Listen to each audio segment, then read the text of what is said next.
Amém.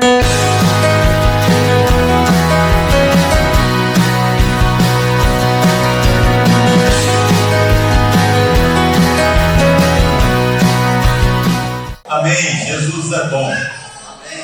Irmãos, Atos 17, versículo 19 a 21, diz assim: então, tomando-o consigo, o levaram ao Areópago, dizendo: poderemos saber que nova doutrina é essa que ensinas, posto que nos traz aos ouvidos coisas estranhas? Queremos saber o que vinha a ser isto. Pois todos os de Atenas e os estrangeiros, residentes e de outra coisa não cuidavam senão de dizer e ouvir as últimas novidades. Se tem uma coisa que atrai os ouvidos das pessoas, é um negócio chamado novidade. E as pessoas às vezes vão longe atrás de novidades. E agora não vão longe atrás de novidades, vão perto atrás de novidades.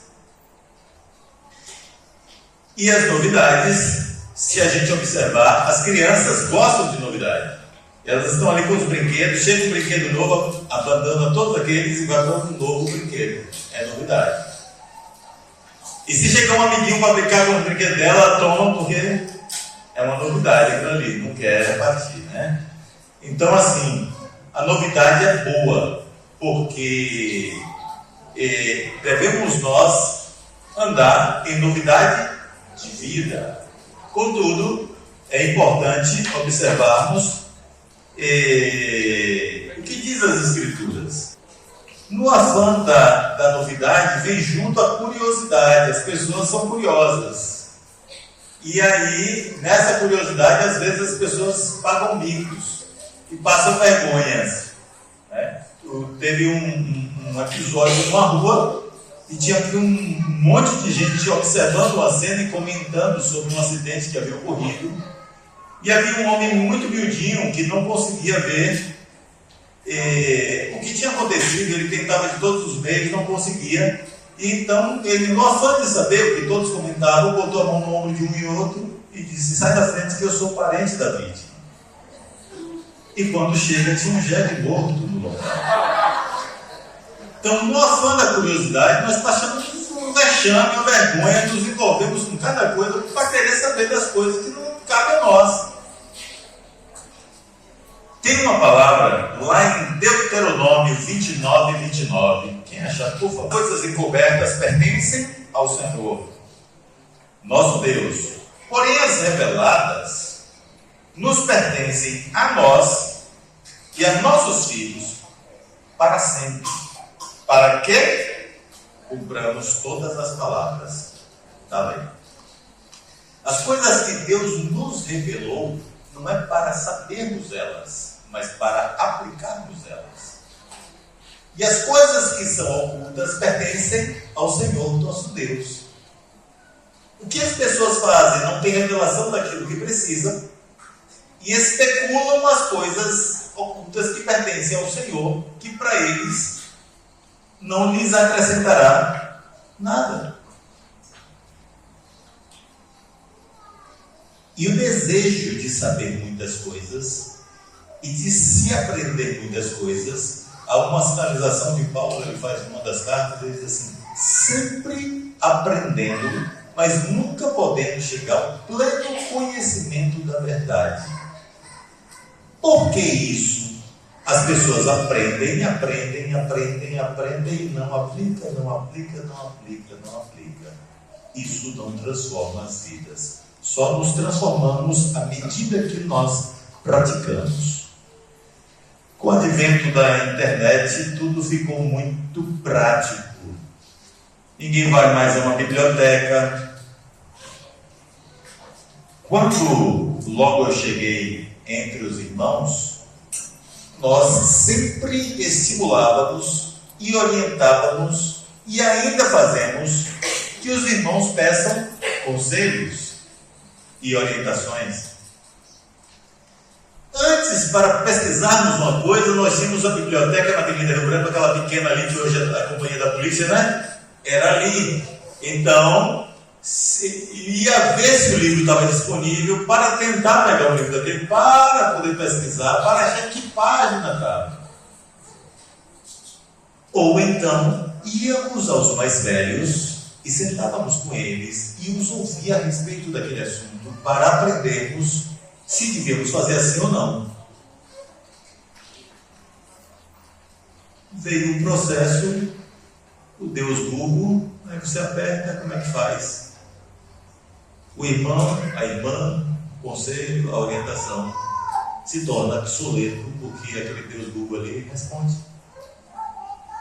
O Deus YouTube responde.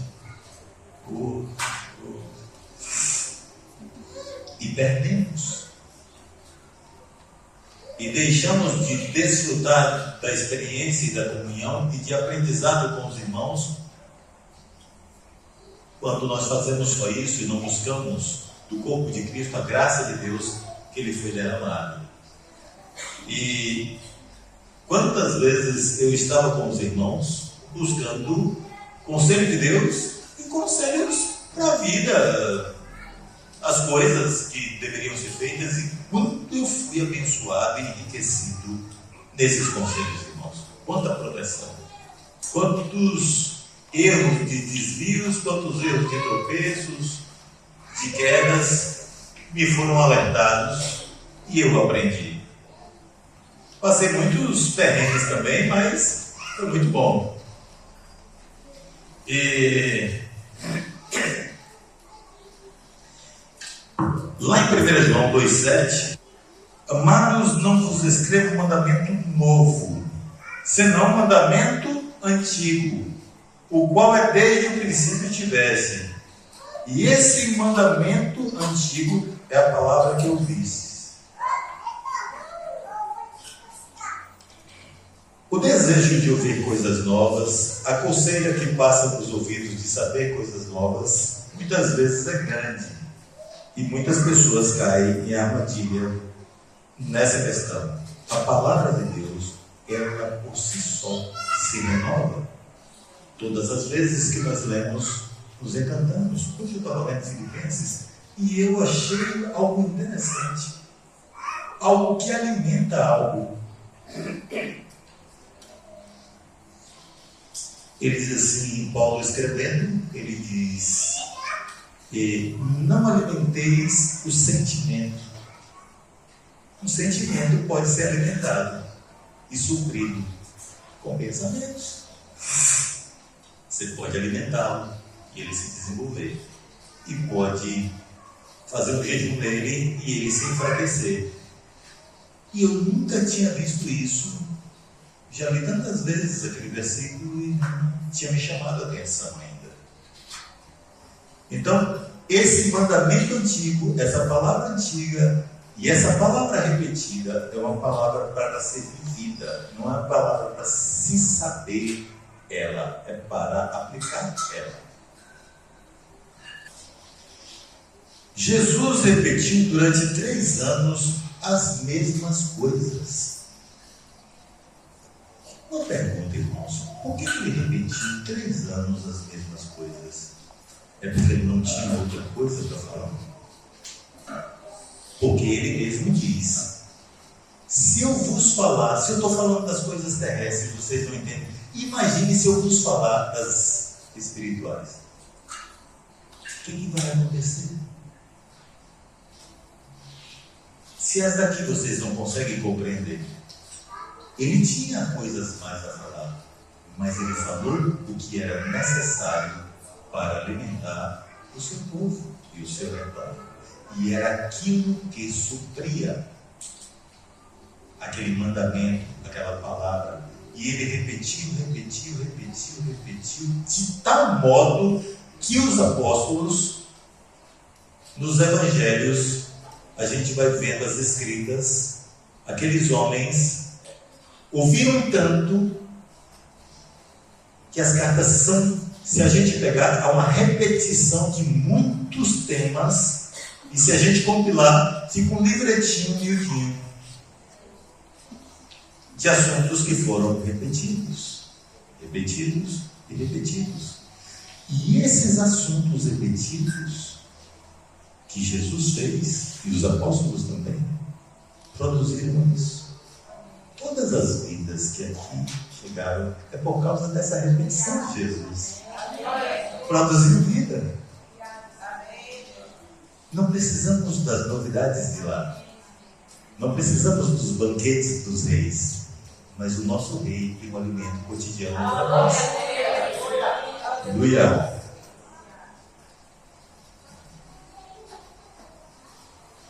E dentro desse processo, o Senhor nos dá vida nova. Recebemos vida e vida em abundância por meio de Jesus, por meio do seu corpo, que é a igreja. Paulo, ele também, persuadido por essas questões, ele fala que não é penoso repetir as mesmas coisas e é segurança para nós. Por que não era penoso? Por que era segurança? O que trazia então insegurança? Falar coisas inventadas? Sim. Ia desviar, ia liquidificar todo o processo. Mas quando eu falo as mesmas coisas iguais, permanece. Continua.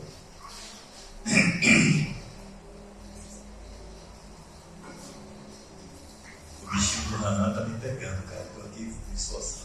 Depois você... Numa viagem, uma das viagens que eu fiz com o Mário, ele tinha chegado em uma localidade e ele pregou naquela localidade e um irmão disse: rapaz, há 15 anos você esteve aqui, 15 anos depois você falou a mesma coisa. Ele disse: é porque eu não tenho outra coisa para falar.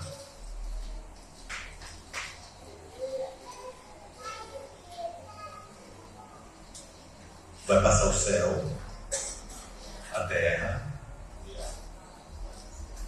mas tem uma coisa que frio passa, calor passa, medo passa, fome passa, tudo passa. Mas o que não passa, irmão? Até céu vai passar. A palavra dele vai acontecer. Então vamos nos ater, ficar presinhos a ela. Garantia total, 100%, sem problema.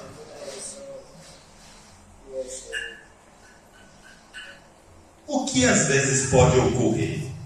Se tiver um pregador novo, eu vou para o encontro. Quem é um pregador que vai dizer: essa semana eu não vou. Se for Zé, eu vou. Se for Carlinhos, eu vou. Se for Milton, eu não vou. Se for Demi, eu vou. E aí, como é que vai ser?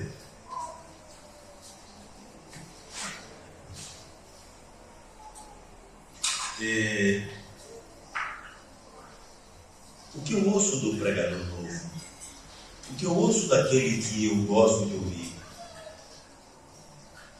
transformo aquilo que eu ouvi e que aprendi em aplicações ou apenas em informações? Milton, quando logo depois que nós batizamos, lá em 1998, outubro de 98, Milton manifestou uma característica que eu gosto de repetir, de lembrar e de animar os demais a fazê-lo. Eu falava as coisas para Milton fazer, ele levantava e virava as costas fazendo. Ele não ia processar para fazer, ele levantava fazendo, levantava fazendo, levantava fazendo. E foi assim. Eu não sei se está assim hoje, viu, Jéssica? Mas na época era. Já viu ontem não, na semana. Então, qual a diferença, irmãos? Eu devo repetir, até que Cristo seja formado em nós. Em nós. É isso que vai transformar. É isso que vai lavar nossa alma. É isso que vai nos proteger. Se você observar, eu vou entrar num tema que, por favor, tenham misericórdia de mim, que eu não entendo futebol, nada, né? Mas Vou falar, vocês corrijam se eu vou falar errado alguma coisa. Quais são as novidades todos os dias para os treinos de futebol? Todo dia é um treino diferente, todo dia muda, todo dia uma coisa. Tem fantoche lá para brincar, para envolver os jogadores, tem música. Como é que é o treino?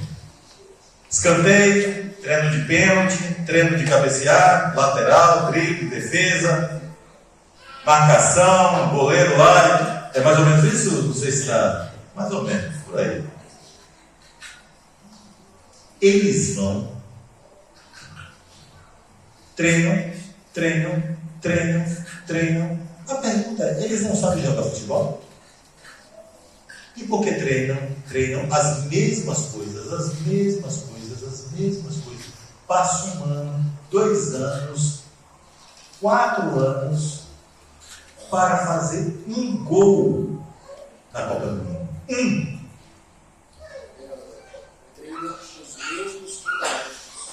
Treina os mesmos fundamentos, não muda nada.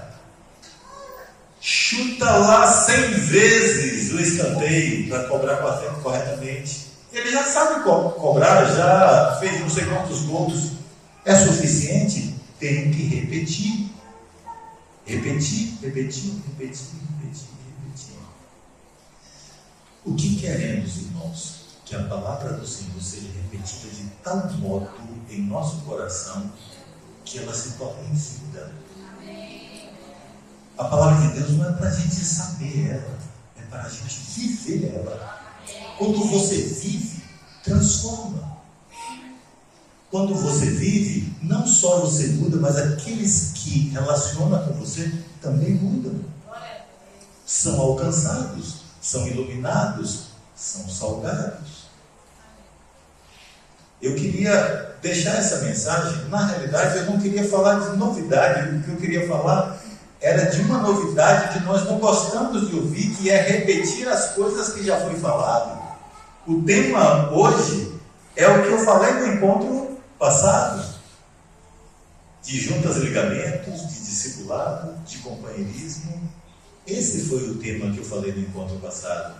Se a gente chega aqui, o Zé falou para o encontro de discipuladores, todo aquele tema. Se nós chegarmos no mês que vem, o encontro de discipuladores, às vezes pegar o mesmo tema e repetir, alguns vão ficar assim, outros assim, sem dizer, mas passando. Se no outro mês, lá em maio, ou abril, ou junho, ele repetiu o mesmo assunto, alguém pode dizer alguma coisa e depois se repetir de novo, aí o pessoal vai chamar. Peraí, mas nós não gostamos de repetir, mas o que forma pessoas é a repetição. Lazer não forma ninguém. A repetição, a rotina forma pessoas. Todos os dias, acordar de manhã, escovar o dente, pentear o cabelo, ir para a escola. Todos os dias, acordar de manhã, escovar o cabelo e ir para a escola. A criança vai se desenvolvendo, vai aprendendo, vai crescendo, até que ela seja formada. Não é assim, um parque de diversão vai formar a criança, ela vai se divertir ali. Mas o que vai formar é a rotina. A rotina transforma as vidas das pessoas. E pegando a deixa lá do nosso encontro lá com Oséias, quero dar uma pincelada, por favor, na nossa. Quem consegue aí achar alguma coisa do que escrevemos no último encontro que eu falei? Por favor, alguém consegue na agenda aí? Futucar? Alguma coisa aí?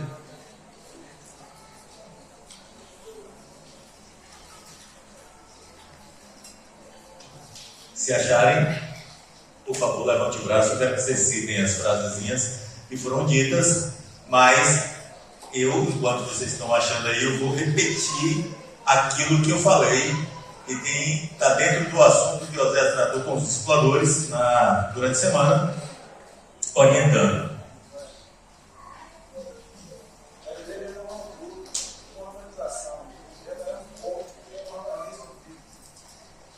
A igreja não é um clube, uma organização. Ela é um corpo, um organismo vivo, Quem achar, pode falar, pode interromper. Todos os membros são importantes no corpo. Todos os membros são importantes no corpo. Não há membro menos importante. Não há membro menos importante.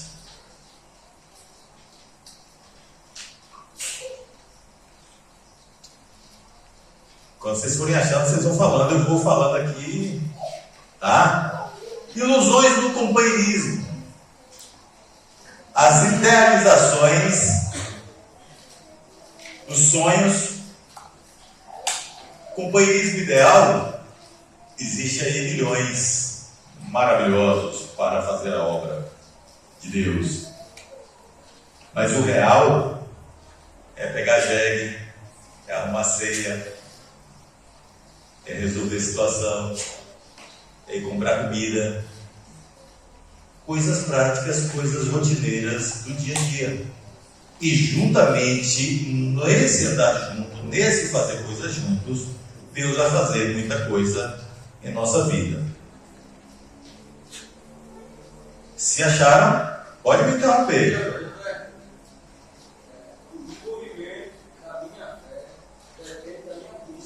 O desenvolvimento da minha fé depende da minha busca. A formação do discípulo é uma transmissão de mente. A formação do discípulo é uma transmissão de mente. O que é discipulado? É transmissão de vida, relacionamento. O que é discipulado é uma transmissão de vida, relacionamento. O companheirismo é para desenvolver o serviço. O companheirismo é para desenvolvermos o serviço, não é para uma realização pessoal, é para o serviço à casa de Deus. O companheirismo não é um romance com capítulos semanais, mas é um trabalho a ser desenvolvido.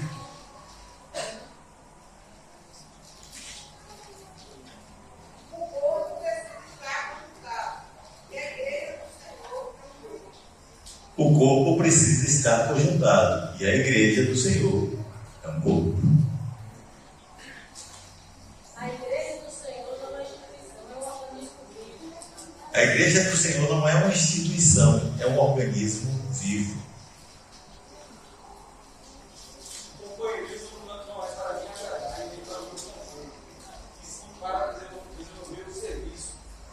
Companheirismo não é para me agradar nem para o meu conforto, mas para desenvolver o serviço.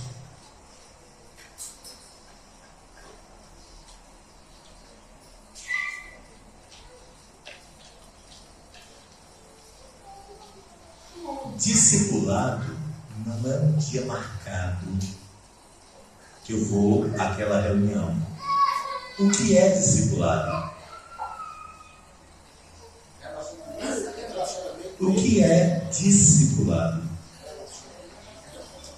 Zé, rapaz, tu não ensinou nada até agora, né, velho? Eu tô discipulador, mas ninguém sabe o que é discipulado. Tem algum discípulo aqui? Também não tem, Zé. Então, para pessoas, eu fiz assim, ó. O que é. O que é discipulado? Relacionamento. O que é discipulado? Gente, agora eu fiquei intrigado mesmo. O que é discipulado? Agora eu quero saber mesmo. Agora eu assustei. Comecei a suar.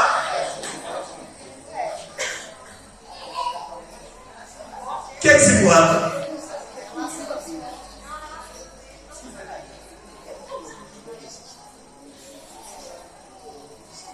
Irmãos, discipulado é relacionamento. Falaram? Falaram assim.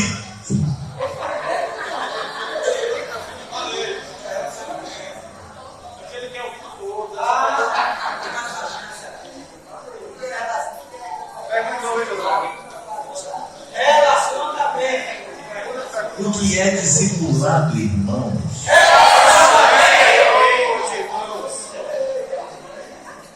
Discipulado é relacionamento, não é dia de encontro marcado. o nosso Senhor não nos mandou fazer discipulado, Ele nos mandou fazer discípulos. E na ida de fazer discípulos, na convivência, no trabalho a ser executado, acontece essa relação que nós chamamos de discipulado. Amém? Até na hora de pegar jegue serve.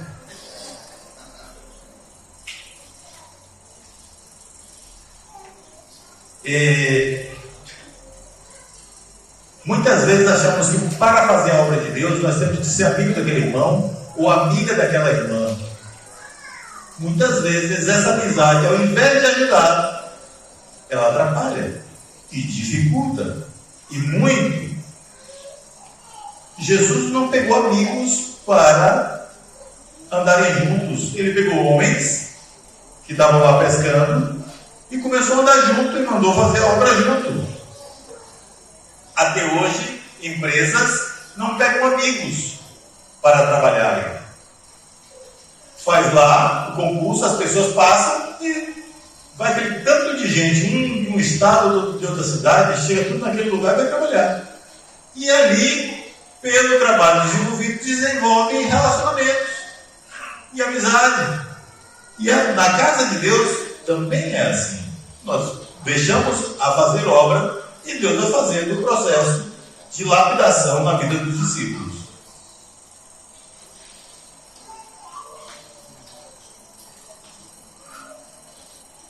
O fato de nós estarmos acreditados um com o outro garante que nós estamos sendo discipulados só nominalmente, sem aplicação prática.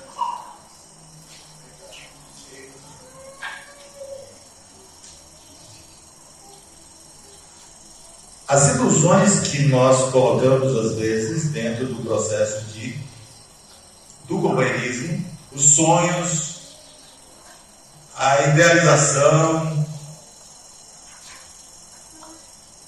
aquela harmonia desejada que, aquela empatia, todo aquele processo, às vezes não acontece.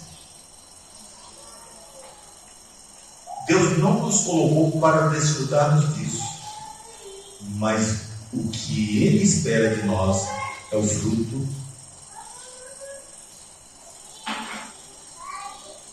é o resultado, é o trabalho que foi desenvolvido. O que Deus vem buscar são os resultados na vida do discípulo.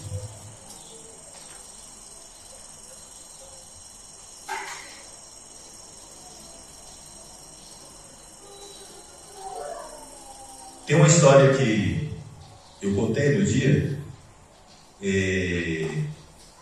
sobre essa questão do andar junto, de conhecer, de conviver, de relacionar. Havia numa cidade um lago bem grande que as pessoas pescavam, e nesse lago tinha um padre da cidade que pescava e um pastor já mais antigo que pescava também nesse mesmo local. E quando o anzol de um engasgava, se prendia, o outro dizia assim: eu vou tirar para você. E saía andando sobre as águas e tirava. E depois o outro engasgava e disse: vou lá, tiro. E andava sobre as águas. E chegou um pastor novo na cidade e viu aquela cena de longe. Os homens andavam sobre as águas e voltavam para o barco e continuavam pescando. Ele ficou impressionadíssimo e um dia foi pescar com esses homens. E o anzol de um engasgou lá, ficou preso. Ele disse: eu vou tirar. E desceu do barco, quando botou o pé, afundou, não sabia nadar. E esses homens foram lá tirar esse homem. Lugar fundo. E ele não entendeu porque todos faziam isso e não tinha nada. Ele fez e afundou.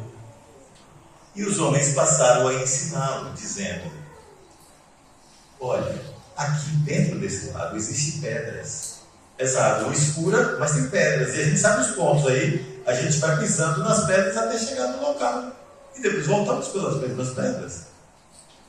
Quando andamos com os mais velhos, eles nos ensinam esse caminho de pedras, que evita a gente ter muitos acidentes no percurso e no trabalho e na obra de Deus. De quantas situações, irmãos, eu já fui livre por ouvir conselhos, por sentar, por perguntar. E eu aprendi, para mim dar um passo de fazer um negócio, eu saio pedindo conselho de um monte de gente. Daí também vem uma questão. E aí a palavra que Oséias deu, o discipulador e tal. Todo conselho que o discípulo vai pedir tem que ser ao discipulador? O pessoal está no medo, está perdido. Será que eu estou? Depois eu quero ver minha imagem, estou muito feio, estou muito bravo. Não sei. Assim, respondendo assim. Não sabe nada, irmão. Bom, tudo que eu tenho que pedir conselho, eu tenho que pedir aquele meu discipulador, eu posso pedir ao corpo. Posso pedir ao corpo. Tranquilamente. Porque se vai falar de futebol, eu pergunto a quem aqui, irmãos? Se vai falar de tecnologia, se vai falar de comida, então a gente vai procurar pessoas capacitadas naquela área, que tenham desenvoltura, que tenham resultado, para que eu possa ser aconselhado. Como é que eu vou receber conselho? Aí entra aquela palavra que Davi escreve no começo de Salmos assim: conselho dos ímpios. Cuidado, porque o pezinho está ali para me derrubar, irmão. O pezinho do ímpio está ali para me derrubar. Não pense que ele está pensando como você pensa, inocentemente. Ele pensa diferente. Eles são maus. Eles são perversos. Pedro não está aqui, mas ele falou de uma cena. Está o rapaz trabalhando debaixo de um carro com as pernas fora, e o outro mandando o carro vir, sabendo, feliz da vida, porque o carro ia passar em cima da perna do colega. Esses são os ímpios, maldosamente. É assim que é o mundo. Então, eu posso confiar? Não, estou dando a ré aqui porque o rapaz está falando ali. Eu confio no rapaz, eu não sei quem é aquela criatura, eu quero ver meu retrovisor para me garantir se eu estou indo para o lugar certo mesmo. Vou lá. E outra coisa, o cara fazia isso com alegria. Então, assim, cuidado com o conselho dos ímpios. Cuidado, você conhece, você sabe, você tem informação, você sabe quem é aquela pessoa. Esses aqui nós conhecemos, irmãos. Conhecemos a vida, conhecemos a experiência, conhecemos a sua história. Lá fora nós não sabemos quem é quem. Então eu vou conferir. Por mais informação que eu tive no curso, no treinamento, eu vou conferir todo aquele curso de treinamento com aqueles que são inteirados no assunto na casa de Deus, para que eu tenha certeza se eu estou fazendo a coisa certa. Só para encerrar, meu tio, antes de falecer, ele me falou algo interessante. Aí, sabe, você que é da área da saúde também, de medicamentos, um cidadão foi a uma farmácia comprar uma medicação e ele perguntou ao atendente, disse assim, ele muito rouco, ele perguntou, você tem algo bom para a garganta? E o atendente respondeu, excelente. Então, quem está te dando o conselho, vive esse negócio, pratica esse negócio, está aplicando esse negócio, então tenha cuidado, não vá em qualquer conselho, irmãos. Mas hoje eu queria falar dessa questão da novidade e repetir esse assunto. O tema era esse assunto aqui, repetir, mas ele acabou ficando mais lá no tema. Então, assim, vamos repetir a palavra de Deus. É ela que produz vida e vida em abundância. Amém?